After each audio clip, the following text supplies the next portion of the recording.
hey, you like my music, people like my music, but like there's not really a group that can cover this. There's no one right now writing the reviews in the editorial. There's none of the Rolling Stone that exists. No one's really covering the space yet. And that's kind of a missing voice that helps people understand. Like there's a lot of music out, music NFTs as an aside are not new. I think the earliest one's like 2014. So it wasn't a new space, but there's already a lot of activity. And curation is actually important to help people find a place to start and understand the context of the art. And so for us, we said one of the things we probably could do is let's hire a writer. Let's have that writer go out each week at Noise on our weekly call. We have, either an artist or a project come and talk about what they're doing. Can we take that content and repurpose it to really share it with the community and share the stories that get us excited with others?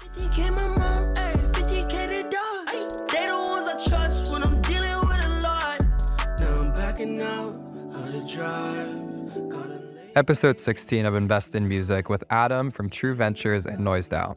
Today we're talking about High Frequency, the first volume they released as a 16-song release on Sound. We talk about all the different ways that you can release music on chain, Adam being an investor in companies like Splice, Heds, Loaners, and many more. We talk about his background in a ska band and how it led to him becoming a leading investor and a collector in the space, and what it looks like for artists to be releasing their music on chain from here and into the future. As a reminder, you can collect this episode on investinmusic.xyz. It's the best way to support the podcast in a way that we give back to our guests.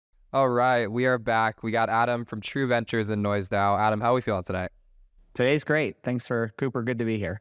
Thanks for coming on the podcast. We had the closing of a very incredible series this week called High Frequency. I wanted to have you on because it's been an exciting last couple of months for you. You're a huge collector in the space, an investor, an advocate for it. You've been putting on your curator hat recently with this whole High Frequency series. So I guess before we dive into the deep end there, I'd love for you to maybe give a quick background on yourself and talk about how you got here today. Yeah, my name is Adam, partner at True Ventures. We're a seed and early stage venture capital fund. We're a generalist VC, so we invest in technology companies like WordPress and Splice, as well as crypto and companies like Proof, Loaners, and Heds. About a year and a half ago, I was part of a group that came together to start this group called Noise. Think of Noise, we're 68 people today. It's a mix of artists, investors, music enthusiasts, and we were all having different conversations about how we were excited about blockchain infrastructure and music and how it created new opportunities for musicians. And so in November 2021, we said, let's put some money together. Let's start a group. We'll do a weekly call, and let's see how we can both start being the collector in the space. So we're one of the largest NFT collectors. We'll start investing in companies and projects, so investors in Songcamp and Heds and a bunch of other projects and companies. And then also, let's spend time understanding like who's in the space and where we can be helpful. We kept asking the question in the beginning, what can we do as a collective that an individual collector or ours couldn't do on their own? And that's ultimately what led to some of the projects we've worked on, most notably High Frequency. I love that. And it's definitely something that's a personal passion of yours. I know that you have a strong history in music. I'd love if you maybe talk about your background, your relationship with music prior to becoming an investor and a collector. Yeah. In high school going into college, I was part of a ska band. It's not a story I often tell. Thanks, Cooper. If you were into ska in the Southeast regional United States, you would have heard of our band. It's called Scuff Shoes. We had a great time. One of the things we did was open up a venue in South Florida. In the back of that venue, our friend had recording equipment. And so on one weekend night, we recorded our first EP. At the time, we didn't have any money. And so, we released it under a record label name that was ours. And we released it for free on MySpace because we didn't have any money to kind of record, to put out records. At the time, a few people messaged us and said, hey, could we send you some money? And so we put up a PayPal link, then said we had a donation-based record label. And it kind of worked where, people would send us some money. It helped, pay for some of our touring. And then ultimately we worked with a handful of other bands to release records on it. It was a very communist business model, and it was not a good business. And ultimately it ended, and it ended in a bad way. But for me, it was what actually got me into technology and kind of business. And ultimately, we can talk about some of the stuff at True we've invested in. But for a long time, I was like, I love music. I spend a lot of time with music. Cooper and I sent a lot of messages specifically about Millennium and how much we love Millennium. And but so I'm a music fan, and I was like, I don't want to be in the music business. I want to be a fan first, and I'll work on tech business. And I could talk about some of the True stuff too for the next step.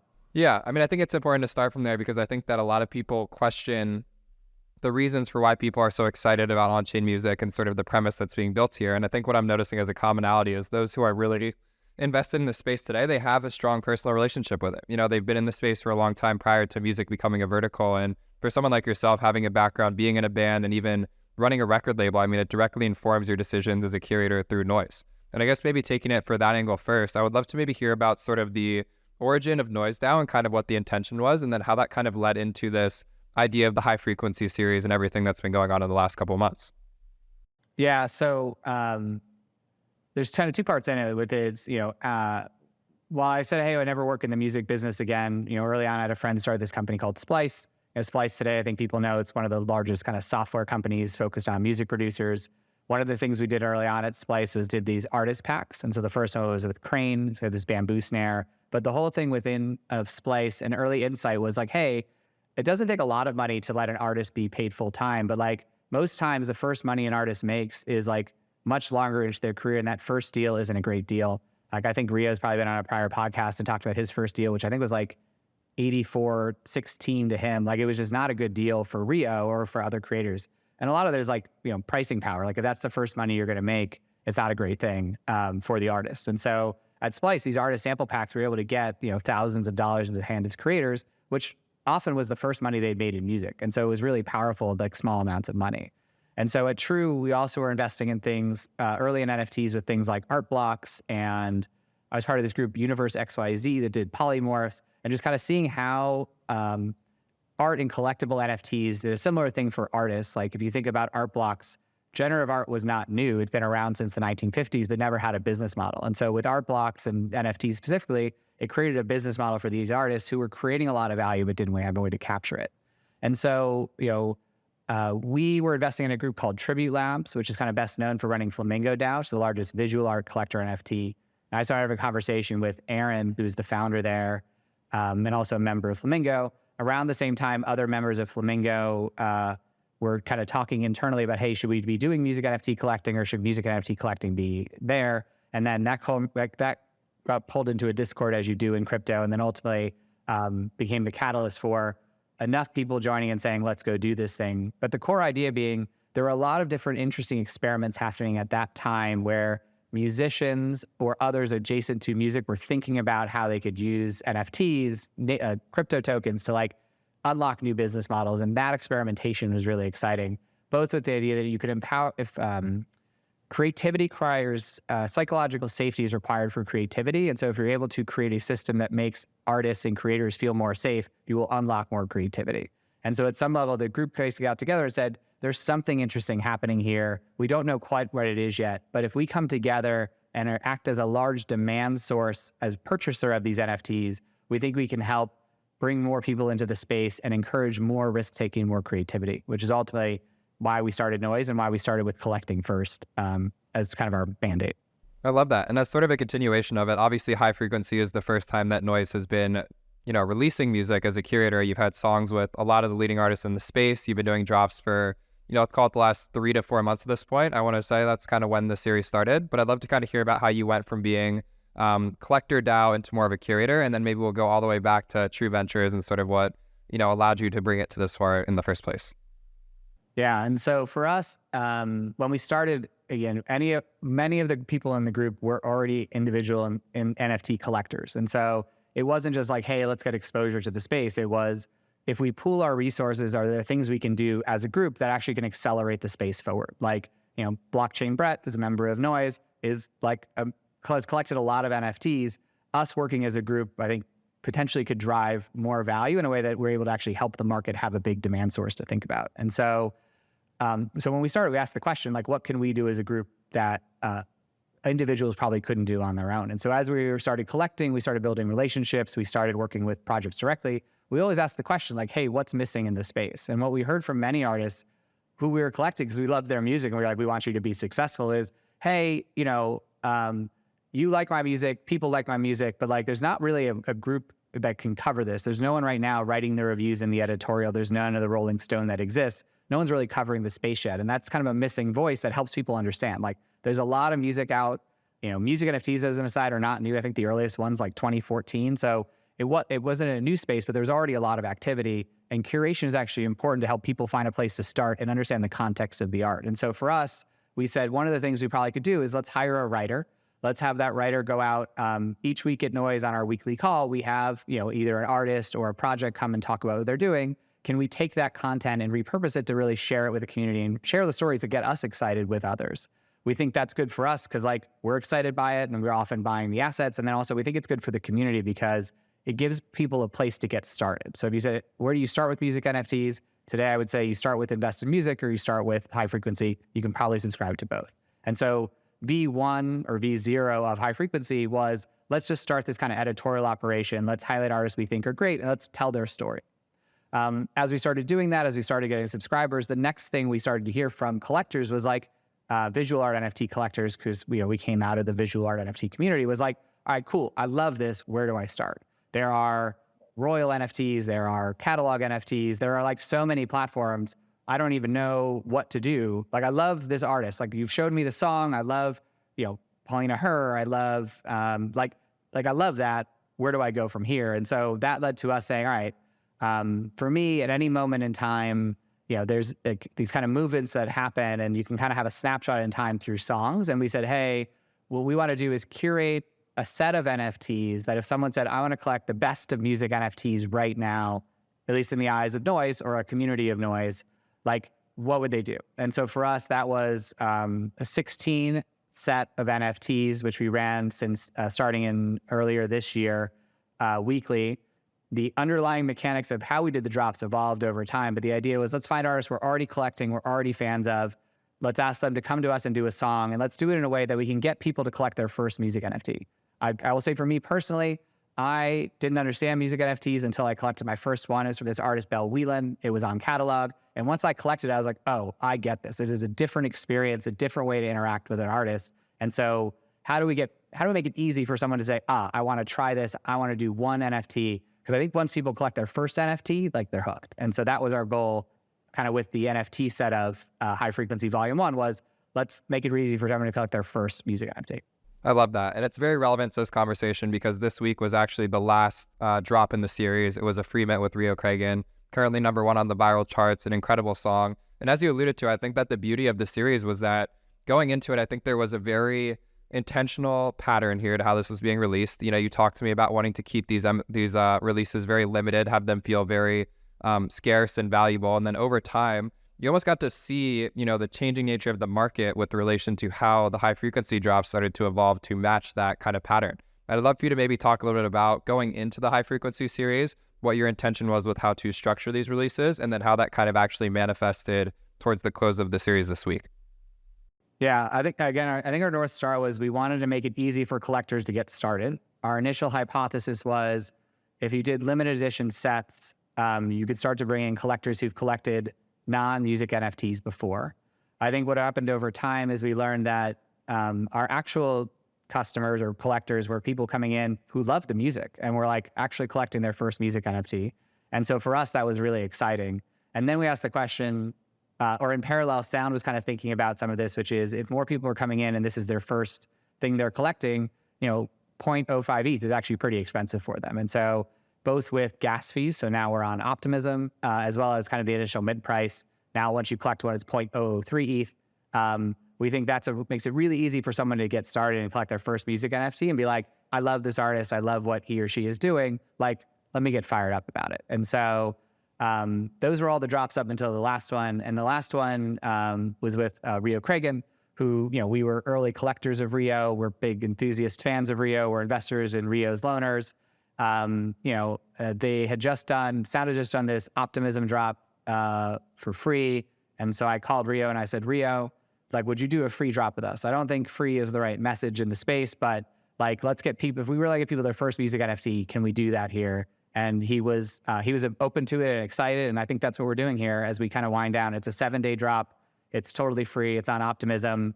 We're in the almost 5,000 mints at this point. And we're excited because a lot of the people, those 5,000 unique individuals who are kind of, many of which are collecting their first music NFT. And I think that's great for Rio. I think that's great for loaners. And I think that's great for Noise, but really for the high frequency community, because those people are now going to, want to know what happens when we get into season 2.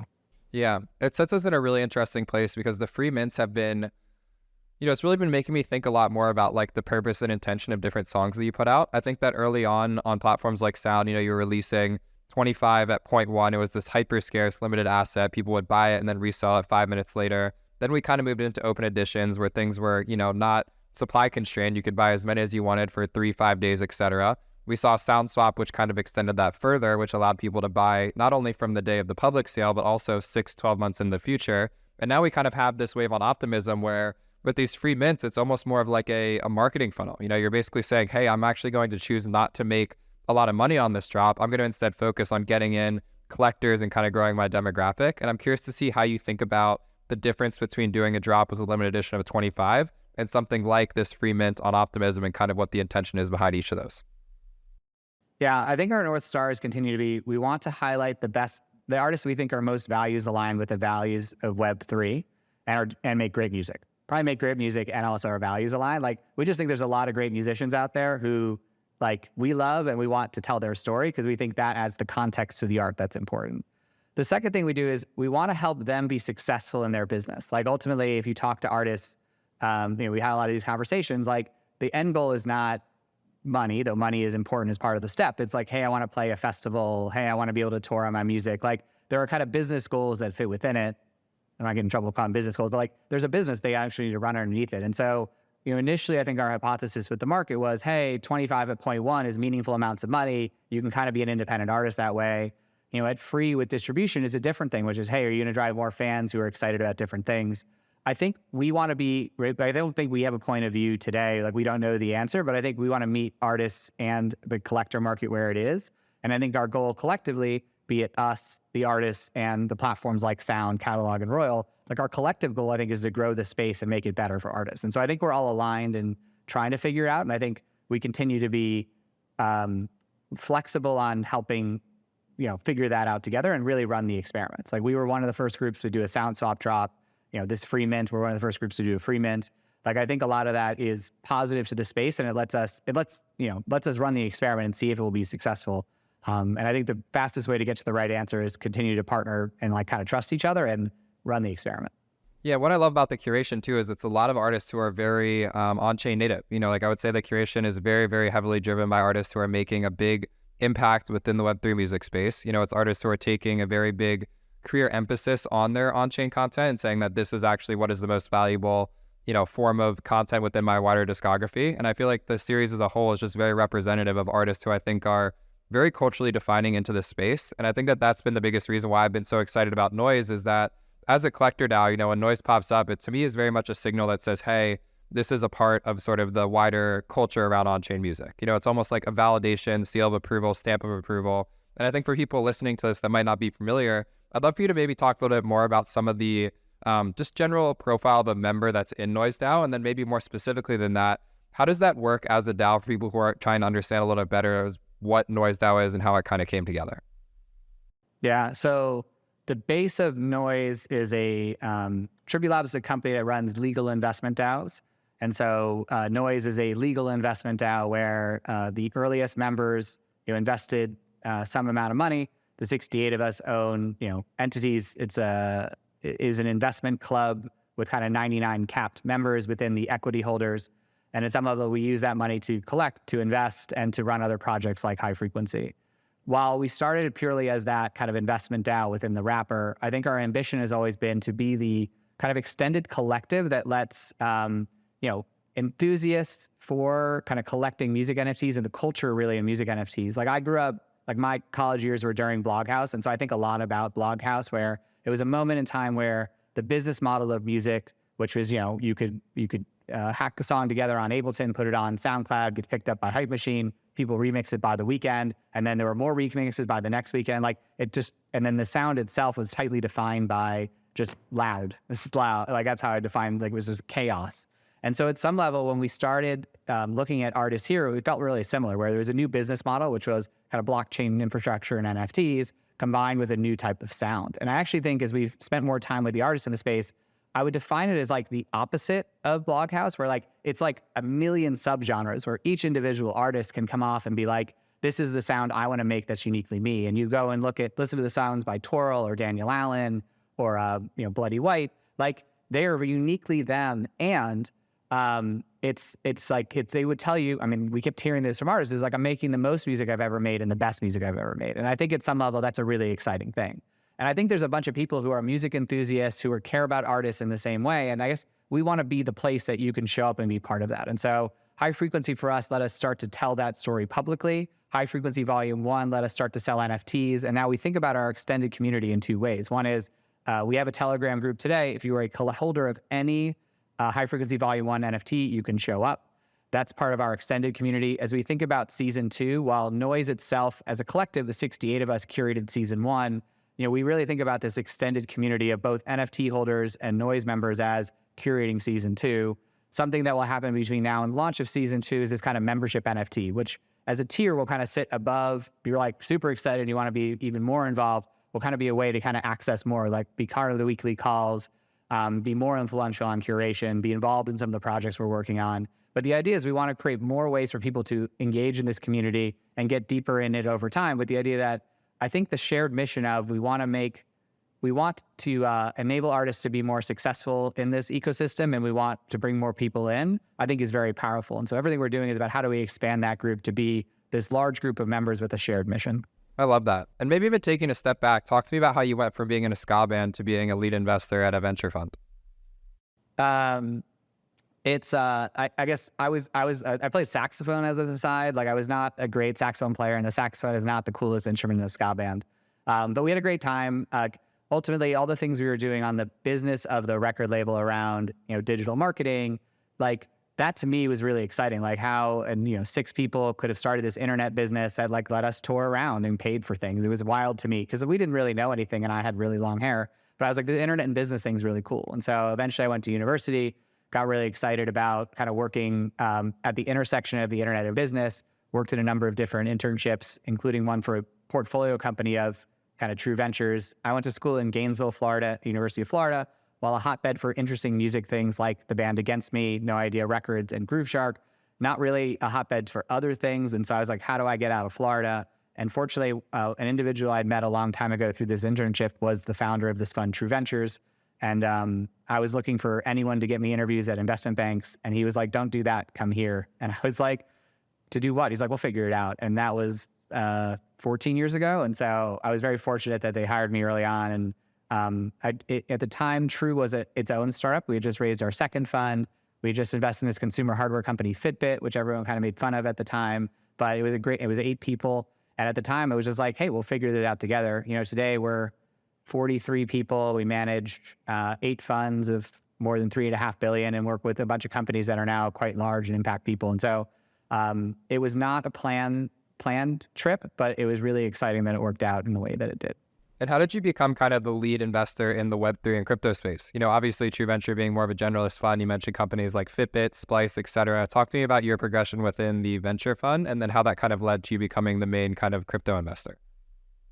Yeah, so we're a stage specialist. So I think we only lead pre-seed and seed rounds. So when we invest, it's 1 or 2 founders, big idea, but not much else. And so because of that, we're not necessarily top-down market pickers, but we follow founders to where they spend time. And so in 2012, WordPress.com started accepting Bitcoin.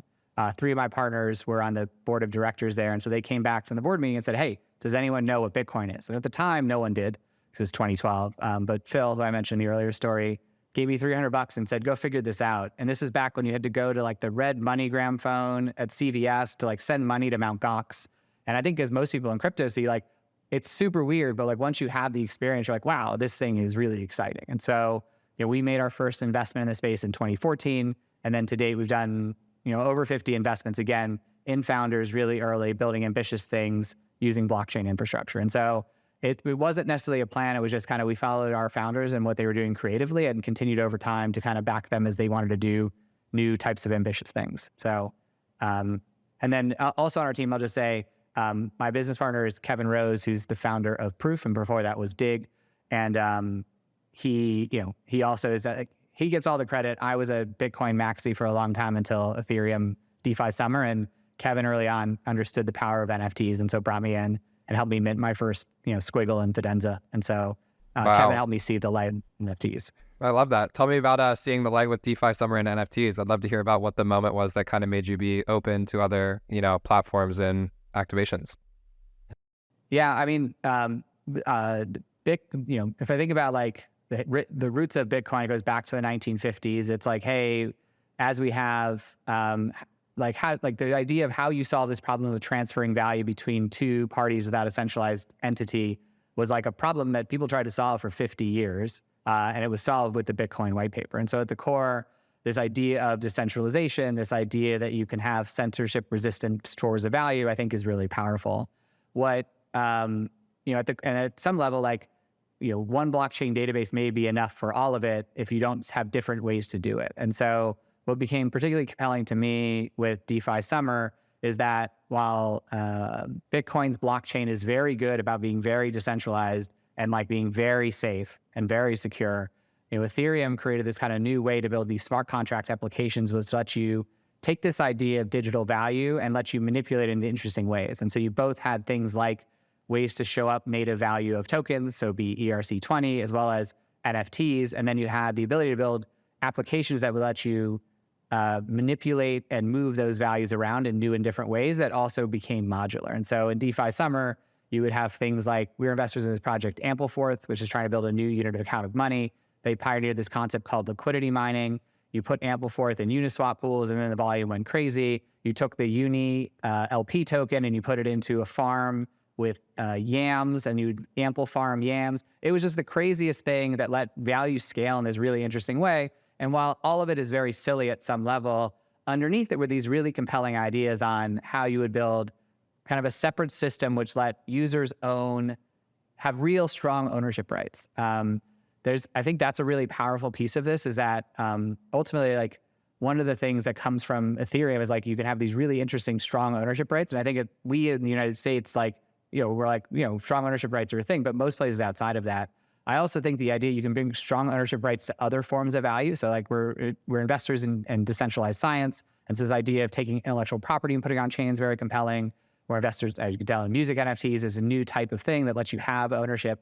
And just it unlocks these really interesting new business models for markets that exist today, but maybe could be made better or expanded in really curious ways. And to me, that's what gets exciting. True investors in loaners and heads and holders land, which to me are really interesting, is these new types of quasi record labels, which are enabled by NFTs, but also are enabled around these collective ownership models where, again, if you look at Songcamp, when I talked to Matthew Chaim, I'm like, you're like 19, I mean, he might say this too, 1970s LA, there was value in being there, but there wasn't a way to capture that value or see that value. And it's somewhere at Songcamp exists in that same kind of way, where you can kind of bring these creative value together and let people come in and share value and move in and out. It's this new type of thing that I think is really exciting. So Ethereum both enables these new types of organizations, these DAOs, and also enables strong ownership rights around different types of assets that previously wouldn't have had that magic. You really just took me back there with the Ampleforth mentioned, man. I mean, the days of rebase tokens where there was, 50,000% APY, and then you had a token that would change its price and have this automatic burn system with all these credits and notes and whatnot. I mean, that got crazy. Take aside all of DeFi Summer, specifically just the rebase thing. I mean, that was the one that I think was the most, at least in my personal opinion, the most complicated to digest, but also the most fruitful, because it was just so many layers deep on that. And it's really interesting to highlight that, because you think about it, in a project like Ampleforth, I would hope not, but I don't think they ever went into launching that project with the intention of having it be the catalyst for a giant, social game around farming yam and sushi and all these food tokens. But what I think is interesting there is that it kind of took this core primitive of allowing you to have, sound money, stable coins, whatever you want to call it, and it set a precedent for other things to emerge. And I feel like one thing that I'm kind of challenging myself and my colleagues in the last couple of months here within Onchain Music is what are those same principles? What are the things that are going to allow us to play social games on top of it? What are the mechanics that are going to be fun and interesting to innovate on that allow for something like DeFi Summer to kind of come along and have this moment? I'm curious to hear if you have any intuition or insights into what some of those different playing fields might be that allow us to really experiment in a similar way to what happened with DeFi Summer. Yeah, I mean, I don't know. If you think about Uniswap, which was I would argue the first successful decentralized exchange, it wasn't the first decentralized exchange. A bunch of people tried before, but it pioneered liquidity pools. And at some level, everyone was like, liquidity pools can never work. And then it turns out that was the thing. I think about Ampleforth is such an interesting thing. Back when, his goal has always been, he wants to build this kind of unit of account for the money, for the market. If you've not yet checked out Spot Cash, I'd highly recommend it. It's from the Ampleforth team. It uses Spot as underlying collateral, but the idea is if Amples are your unit of account, how do you have a medium of exchange that is both decentralized and won't break in periods of extreme stress in markets, which, as you have experienced in many stablecoins, they do. And so these kind of interesting primitives start to come out, and then they become building blocks for the next thing. And so I think as I look at that, if I then play it forward, like, again, Artblocks wasn't the first NFT platform, but it was one, I think, that unlocked it in a way that generative art was uniquely native to blockchain infrastructure and became uniquely interesting. And so I think at some level, the two things I will hold to be true is, one, creative founders and artists will bring us there. And then two, whatever it is, it's going to look really weird when we start doing it. And so I think it's hard academically to think about it. And that's why I think doing projects, running the experiments, being willing to try new things ultimately will unlock the things that get us excited on the other side. Yeah, and I think a lot about the people that are sort of powering these movements too, because something like Artblocks, there's a very clearly defined community around that. There's a lot of people who are very successful within the crypto space that have sort of said, we think that Artblocks are extremely valuable. And in a lot of ways, I think what makes those collections so successful, whether it be Fidenzas or we saw this giant ringer sale recently, is it's just the people in the space that have a lot of credibility saying, hey, we think that this category is valuable. And I think one thing that on-chain music currently lacks is there is a very clearly defined pocket of people who think that this space is exciting. They're collecting every day. They're in all these collector chats. But I think that pocket is very, underappreciated right now, or maybe just underdeveloped in the sense that you don't really have a lot of prominent figures validating the credibility of the on-chain music space in the same way that you did have with generative art. And I'm curious to hear from your perspective, what do you think it was that early catalyst that allowed Artblocks collections to become seen as such a valuable part of the market relative to everything else that was going on? I guess I would say it feels like an overnight success that took a whole bunch of years, right? So I think like visual art NFTs would be even older than music NFTs. And there were so many projects on the way that were not successful. And if you talk to the earliest people who were collectors in Artblocks, like they were excited by it. And Flamingo DAO, which we modeled ourselves after, was one of the big early collectors. But like people were just excited. Like you go on Artblocks, like I minted my first NFT, was a Bytebeats on Artblocks, which is CJ from DataBots. And I just remember like sitting there and like hitting the button and being like, am I really going to do this? Like there was just some magic with it. But for a long time, like when I was not early to Artblocks, but even when I minted it, like the Bytebeats project was up for like weeks. I went back for weeks and weeks and weeks. So at some level, I think you have to have a base of people that intrinsically do this because they're excited. And I think at some level that group can grow over time. And so my North Star is, I think NFTs are interesting. I think the artists using them are interesting. We collect them. I collect them and we collect them because we're excited by the artists that are there. And I would love for them to be valuable long-term, but I'm not in a rush. And I just think as more people come to see why they're valuable and how that relationship with you and the artist changes, and as many of the artists that we start collecting become really successful, I just think magic will come from that. I also say there's interesting models that may come out of it. Like I'm a very small investor. I'm a small investor in Royal. I think like I love the idea of royalties. I love the idea of new business models that come off royalties.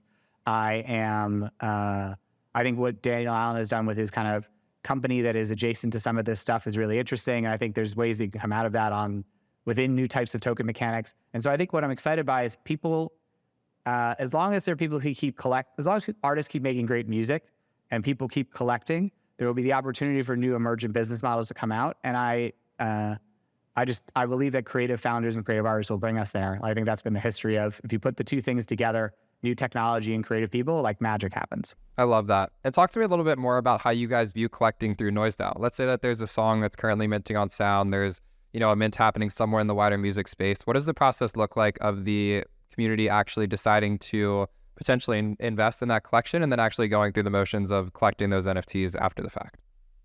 Yeah. I'm going to say this as a sound very sophisticated and just know we're a loose collection of people that try to do things in our part-time habit of being enthusiasts for the space. But each week at Noise, we do a weekly call. The first half of that weekly call is either an artist or a founder in the space talking about a project they're working on. I think it's one of my favorite parts of the week because it's always really exciting. The next half an hour, we talk about different projects or potential investments that people are excited by. We live in a Discord together, in addition to the Telegram group I mentioned. In the Discord, anyone can show up and say, hey, I'm excited about this NFT or this artist. And what'll end up happening is, or project, we as a collective will then vote on it. And for most things under 1 ETH, it takes 2 votes. So someone to say yes, and then someone to second it. And so, we like to collect a lot of things. And then for certain artists who kind of, once we've collected 1 or 2 things, we kind of say, hey, this artist has really escalated to the next level for us. That could be, Latasha, that could be Nadia, that could be Daniel Allen, that could be Rio. And at some level, we're like, this great artist is great. And then as they do larger projects, we'll try and collect, call it 10% of the float. And so in some of the bigger projects that exist out there, we're one of the largest holders, not always the largest holder, like it's tough to compete with you, but we want to be the large holders. And the idea is, if we love an artist, we want to collect him or her for their entire career, and we want to be substantial supporters of them. And there are somewhat divergent views in the group, but I think there's still a large percentage of the group that is like, the best way to get exposure to an artist is not the equity company. It's like going to be the underlying NFTs. And so we collect it because we love the artist and we think magic is happening here. And we like them. And so at some level, I don't know what happens long term, but like, we're excited by the artists and the work they're doing, and we want to be supporters of them. And so that's why we collect and how we collect. Yeah, I feel like it's really interesting to think about how it plays out, because as someone who's also, purchasing large ownership stakes in these early collections, the way I view this is, I believe that at some point in time, the early music NFT collections that have defined the culture will be very representative of the wider market, in the same way that CryptoPunks or Bored Apes or even art blocks, captured so much value when the wider NFT market started to take off. And I guess the question I have for you that's a little bit more esoteric is, if we zoom out over a year or two, do you think that there's more upside to be gained in artists who are the early pioneers in the space, or do you think it's going to come on the back of new artists who currently have no music out and they're releasing all their music on chain from day one? I mean, I can say my hope is this, which is, if you think about music creation, so be it my ska band or like probably the more relevant example, which is, we're now at this magic point where if you're an individual, you probably get a laptop from your older brother or sister. You can then steal from the internet a version of Ableton or FL Studio, because they're the top 4 or the 5 software that's pirated.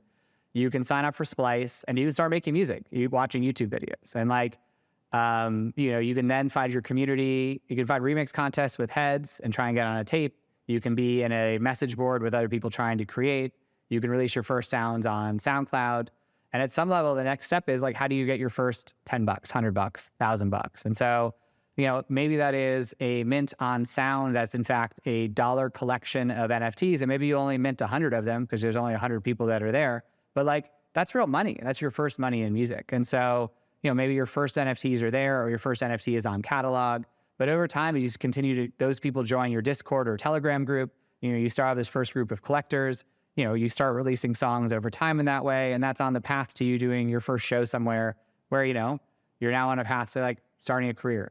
Part of me says music is free, designed to be shared, and is going to be discovered by younger people who probably have less money. And so like, dollar mints are interesting to me from that concept in a way that I would love for more of it to happen. And maybe some music becomes like fine art. Like, I personally have collected some things on catalog. Like, I'm a big Oshi fan and Oshi collector. And one time I woke up and he had 4 things available for 1 ETH. And I was like, I will take all of these, which I felt bad about. But it was a moment in time. I felt bad because I was like, I didn't get to share with anybody else, but I'm like, this is great for me. And so I think there is a market for kind of music as fine art, but I don't think we know yet. And by the way, the answer also may be yes, and there may be many different emergent behaviors that come out, and many different new business models that emerge within it. And so again, I go back to kind of my North Stars, which is, I think there's gonna be more people making music because it's less expensive, and we're gonna keep getting better software tools. Like right now, some of the stuff we're seeing at Splice on the creation side to enable creators to be better, to help them stay in creative flow, are just incredible. And so I would love the idea that there's more people making music, there's more people who can do music as a business, and there's more music in the world. Like, I just think, if we unlock more creativity, I think people are just generally happier, and I think that's a good way to spend time. Totally. As of the past couple weeks, I've been really interested in what I'm calling only Onchain, which is to say that right now we kind of live in this world where artists want their music to be heard. They want their music to be on Spotify, on Apple Music, on Amazon, and on Sound. And I think what I've noticed from my collecting in the space is that the artists that are really leaning into their on-chain catalog are the ones who are, pretty much always doing the best in the market. If you look at the viral charts any given week on Sound, it's largely artists who have built a brand for themselves on the back of the space. But I still feel like we're in this kind of in-between world where, artists are equally as excited and driven by what they can do within the traditional world as they are within the on-chain world. And I think it's a really big task, but I've been kind of curious to see if there are artists who are willing to experiment with only being on chain and saying, hey, I'm going to actually opt out of releasing my music on Spotify and only have it be on chain, what that might result in by virtue of the restraints that are set around it. Like if you have great music and the only place to listen to it is on chain, obviously the first reaction would be, why would you want to limit and restrict where that can be heard? It kind of counteracts artists wanting to be heard. But I think in some ways, I'm really excited for artists that are willing to just say, hey, I only want to put my music out on chain.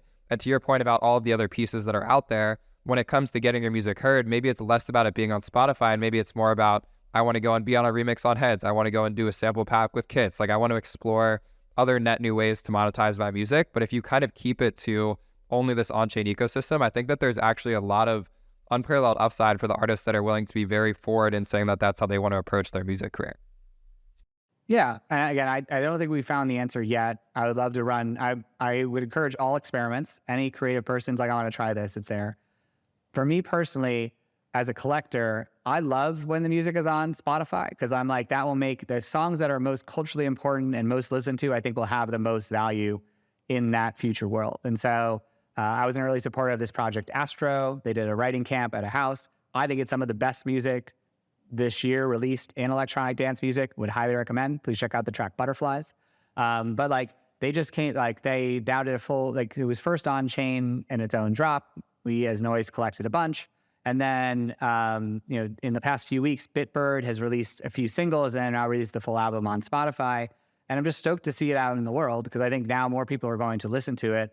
Those people, by the way, may also eventually become music NFT collectors. But I think music's designed to be shared and social and need to kind of meet consumers where they are. And that's both, by the way, with streaming, but also I think in person, because I actually think a lot of these songs are going to live most in a live performance. Like if I think about the music that's been most impactful to me, I think about it as like I was there with my friends and I remember that song very vividly. Yeah.